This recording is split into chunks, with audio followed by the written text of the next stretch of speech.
Good morning, good afternoon, and good day wherever you may be joining us from. Welcome to another edition of Sales TV Live. Today, we're challenging you to stop acting like a seller and start succeeding in sales. I'm joined by renowned sales expert, podcast host, and author Andy Paul. Andy's career spans global sales leadership roles and the publication of best-selling books that challenge the traditional sales playbook. His insights have helped countless professionals break free from old habits and achieve greater results through human-centered selling. Andy, welcome. Rob, thanks for having me. My pleasure. Andy, let's start just by having you tell us a little bit more about you, your background, and what led you to where you are today. Yeah, I don't think your show's that long. Yeah, I started my career in tech, selling big computer systems. I worked at Apple in the very early days, worked a number of startups, oftentimes sort of first person in, developing sales teams, did that for about close to 25 years, and then started my own company in the year 2000 to really help. My expertise has been is selling big deals for no-name companies, right? Companies that have no track record, no products, sometimes no products, no brand recognition. And how do you go out and compete against really big companies and win big deals? And so started my company in year 2000, consult with small and mid-sized companies, teach them how to win big deals. Did that for about 15 years, and then started getting sold podcast, book business, thought leadership, if you will. And been doing that since 2015. So I produced about 1,300 podcast episodes, written 3 books. Got myself busy. Excellent. So a real slouch. yeah. But yeah, no, it's been fun. Awesome. So Andy, I want to jump right into it for our audience. In your opinion, how does being more human directly impact sellers' win rates? Well, I think it's defining what I mean by being more human, and I think that my last book, Sell Without Selling Out, it said it's really 4 sort of core human competencies that if you can sort of become proficient in these, that really the only tools you need to really be successful in sales. And those were ability to connect with other human beings, curiosity, understanding, and generosity. The last one being helpful, helping people make decisions to make changes in their business. And to do it sort of because you're there to help them as opposed to extract something in exchange for that help. And that's really what it is. It's just, leaning into just what's it mean to be a human that's interested in other people first, right? And to show up curious to learn about other people and to make a real effort to understand them, because in the last 20 to 25 years, selling in general has become so transactional, right? And some of this is the impact of sales technology, CRM systems that say, look, let's institutionalize these stages of a sales process. And this is the way the world operates. Except it's not the way the world operates. It's not the way buyers operate, right? So sellers now are, by and large, are following these 8 or 9 stages in a prescribed sales process that's completely parallel to what the path the buyer's on, and never the twain shall meet. And as a result, we sort of lost this ability to really, let's say, connect with our buyers, because hey, we're just going to put you as sort of an input into our mechanized selling process, and the output's going to be you're going to buy from me. And lo and behold, over the last 25 years, we find that actually a smaller percentage of buyers actually will buy from you if you do that. So if it's about human connection, how do you teach the ability to connect? Well, part of it is reframing the idea of what you think selling is. And I think this doesn't get enough attention. And if you ask most salespeople, what's your job? And to me, they'll give an answer that I label as 3 P selling. Well, my job is to pitch, push, and persuade you to buy my product. And that's not the job at all. right? The job is to help somebody make a decision to make a change in their business, right? Buying something represents making a change in your business in some dimension. Well, if you show up with the frame that I'm here to help you make that decision, then to be able to do that, you need to start building some trust, right? You need to have that low ability to be able to connect with someone on an emotional level. And it's a term that people hate using about sales is emotional level. We got to connect with someone. Buyers don't have time for that. But the fact is that all the studies that have done about buying behavior pretty much in the last 5+ years have said, look, now that's the number one factor that drives buying decisions is emotion based. It's not, it's like, do I trust you? I mean, trust is an emotion to some degree, right? I mean, do I trust you? Do you have credibility? Are you someone I want to take advice from? So you just have to show up really and learn how to say, okay, if my job is to help you make a decision instead of push, then I have to show up and be interested in you.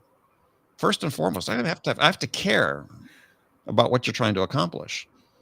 And if you do that, then that's sort of the first step to learning how to connect with people. I think you and I are on the same page in that regard. As you know, I teach a marketing class at Northeastern University. Yesterday in class, from the mouths of babes, Yeah. I heard one of my students ask something along the lines of, but what happens when the customer's interest, the prospect's interest, aren't aligned with mine? You smile, you laugh, but we're still facing that challenge today. I gave him an answer and I was happy with it, but I would really be curious to hear what you would respond to a question like that. Well, yeah, that very simple answer to that. Go find someone whose interests are aligned with yours. I mean, there's somebody out there for everybody.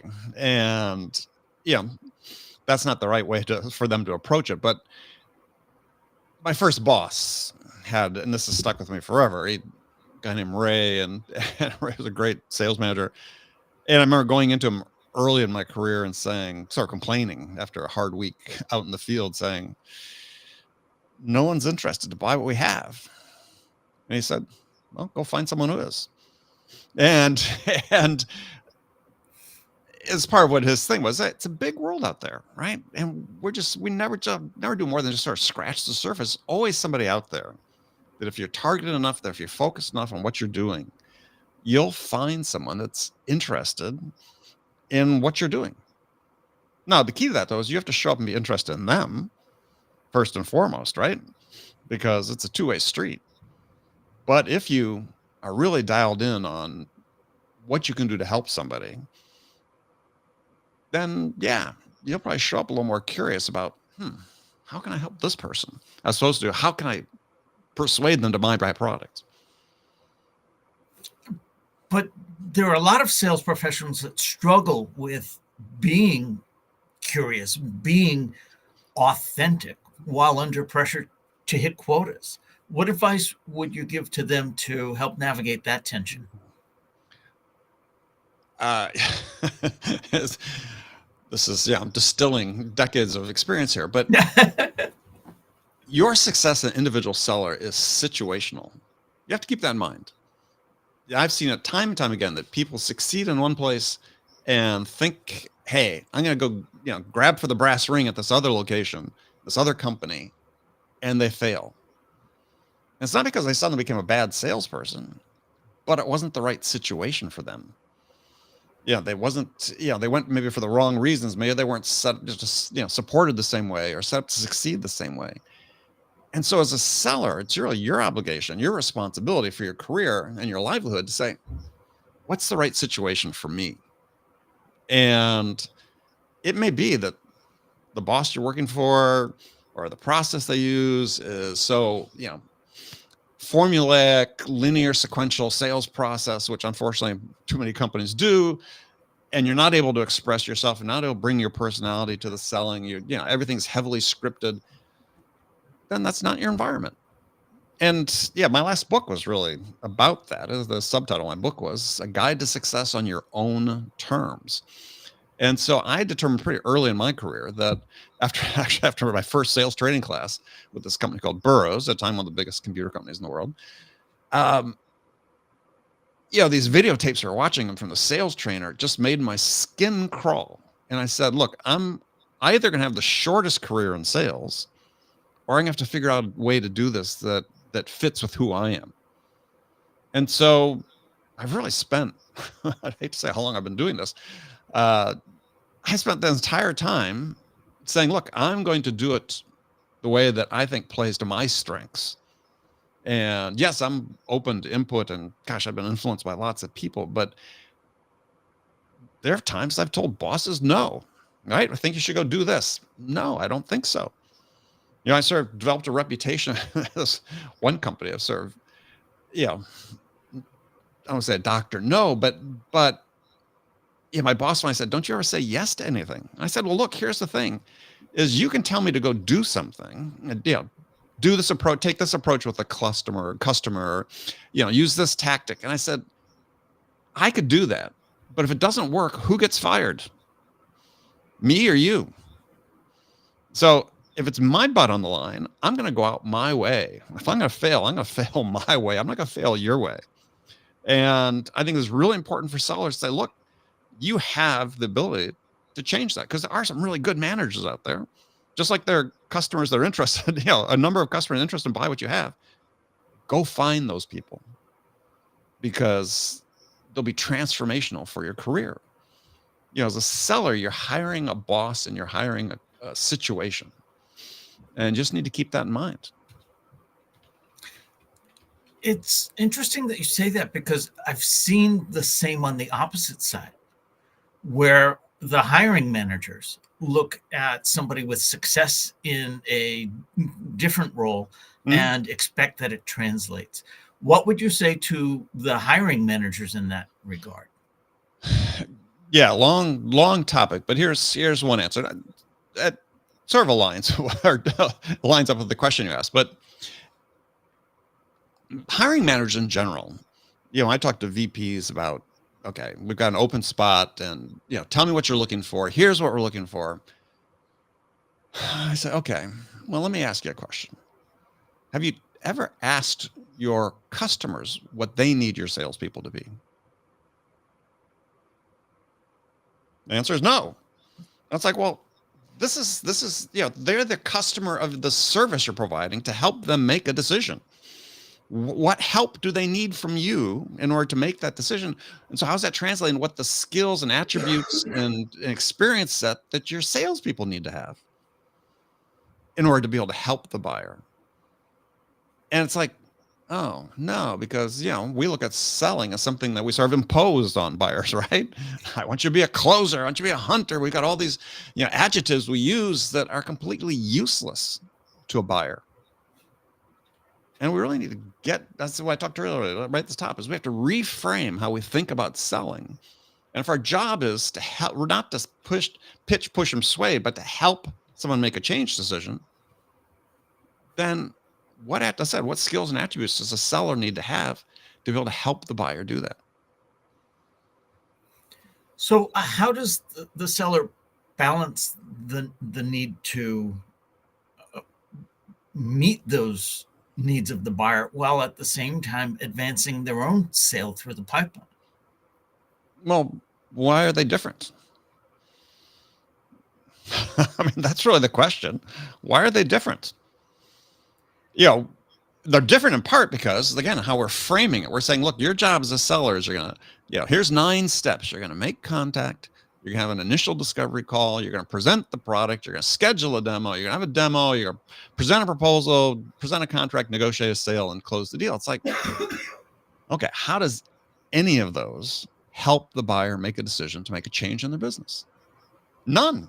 Not single one of those steps. Maybe the demo a little bit help them, but they're all about you as a seller. Whereas what the buyer needs is the buyer says, look, we're not even sure we know what, the real scope of our problem is, or, what the opportunity it presents us in terms of the outcomes we can achieve by making a change. Help me understand that. Where does that fit on those 9 steps? It doesn't.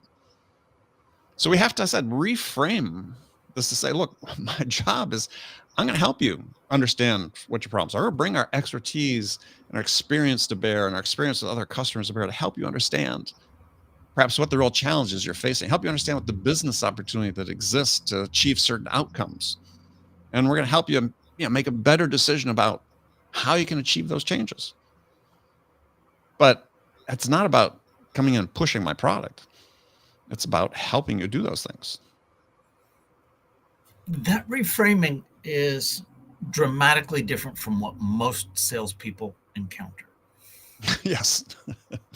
To say the least. Yeah.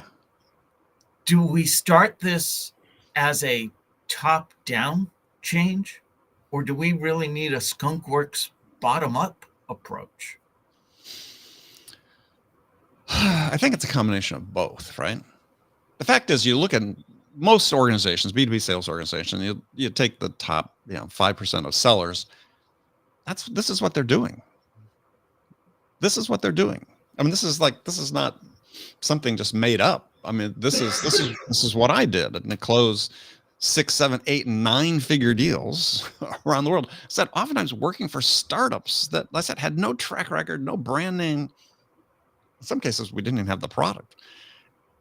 But yeah, we help the customer think differently about the challenges they're facing and the outcomes they potentially could achieve.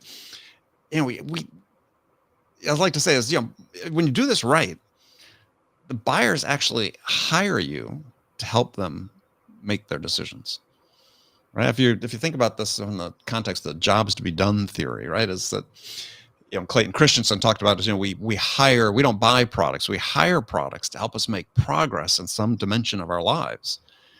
Well, that's really what our buyers are doing. They're hiring us to help them make progress toward making a change decision. And in today's world, if you're a salesperson, the buyer is actually investing time in you. It's not they're talking to you because they want to. They're talking to you because they need to, right? If they could do it on their own, they would in a heartbeat. But they're talking to you because they need to. There's some help they need from you. And your job as a seller to find out what that help is and provide it. So that brings me to the next question, and I'm sure we could talk for hours on this alone. Mm-hmm. But how do tools like automation and AI help or hinder this smarter approach to selling? Okay, well, let's just start with the premise, which is sort of controversial, but whatever, is, because the data is very clear on this. For all intents and purposes, that sales technology revolution in the last 15, 20 years has been a bust. It has not helped sellers get better at their jobs. It has not helped sellers win a higher fraction of deals. The best data I've seen is that win rates over the last 20 years have actually dropped 2%, despite the tens of billions of dollars invested in sales technology. Now, the problem, though, isn't really the technology, it's how it's being used, right? Because it's being used to do this 3P selling. Basically, we said, look, let's use this technology and automate all the bad sales behaviors we did before. And the result is, sellers aren't any better. Oh, sure. I can send 100 emails in a blink of an eye. But so what? No one's responding to them. No one's opening them. That's not productive behavior. But in terms of using the technology, if you look at any of the sales technologies that you know of, I challenge most people to say, okay, name me one that's actually designed to help the buyers make their decisions. None, right? They're all about doing more emails, more messages, more. It's like, hey, folks, we don't need more of that. When we have a B2B sales industry with average win rates from 16 to 20%, the last thing in the world we need are more prospects. We need to do better with the prospects we have. And yet we spend a disproportionate amount of our energy and time as a sales profession, sales industry, focused on pipeline generation. Well, hey, if you double your win rates, you're not going to need as much pipeline. And I tell you, it's much easier to learn how to increase your win rates than to try to generate 2x pipeline you need to grow with this horrible win rate. And this is a message that's escaped sales leaders the last 20, 25 years because they're so, in love with the technology. It's like the technology is not helping you get where you need to be, and certainly not helping you get where the buyers need to be. So for all of the salespeople in the audience, yes, what is the one thing they could do to start today to prioritize trust, value, and authentic engagement? Show up and be interested in the person you're speaking with. Truly interested, right? I mean, I look back and start my career. I was selling big computer systems into the construction industry primarily. And my first job, I was 21. I looked 15 if I looked that. I knew next to nothing about business. Fresh out of school. I was a history major. I had taken computer science and so on. So pretty smart person in general, but I could figure things out. But I said, if I just show up, and because I'm a curious type of person, it's just interested in them and what they wanted to achieve and where they'd come from and what their goals and ambitions were and so on. I found these hard-bitten CEOs of the construction companies, these entrepreneurs of my father's generation, gave me all the time in the world to talk with them because I showed up interested, sincerely interested in what they wanted to do and what was important to them. And that's really the key to connecting with any human being is, do you show a level of interest in them? And if you can do that, then that starts to open the doors to building a level of credibility and trust that enables you then to really learn about their business, understand about their business, get the information you need from them to do that. So just show up and, I said, be interested. And that's hard to do if you're showing up and saying, my job is to pitch you. Because that's the opposite of being interested, because you're making it all about yourself. Really simple stuff. It is. Awesome. Andy, this has been great. How can people learn more? Where can they get in touch with you? Of course, LinkedIn, I presume. But LinkedIn's the best way to do it. There, it's the usual LinkedIn preamble and then real Andy Paul, if you want to search. I have a podcast called the Win Rate Podcast that you've been a guest on before. And people can check that out. Those are two good places to start. Fantastic. We now have a newsletter. Don't miss an episode. Get show highlights, beyond the show insights, and reminders of upcoming episodes. You can scan the QR code on screen or visit us at SalesTV.live and click on newsletter. This has been another edition of Sales TV Live. On behalf of the panelists and everyone at Sales TV, to our guest and to our audience, thank you for being a part of today's conversation. And we'll see you next time. Thank you.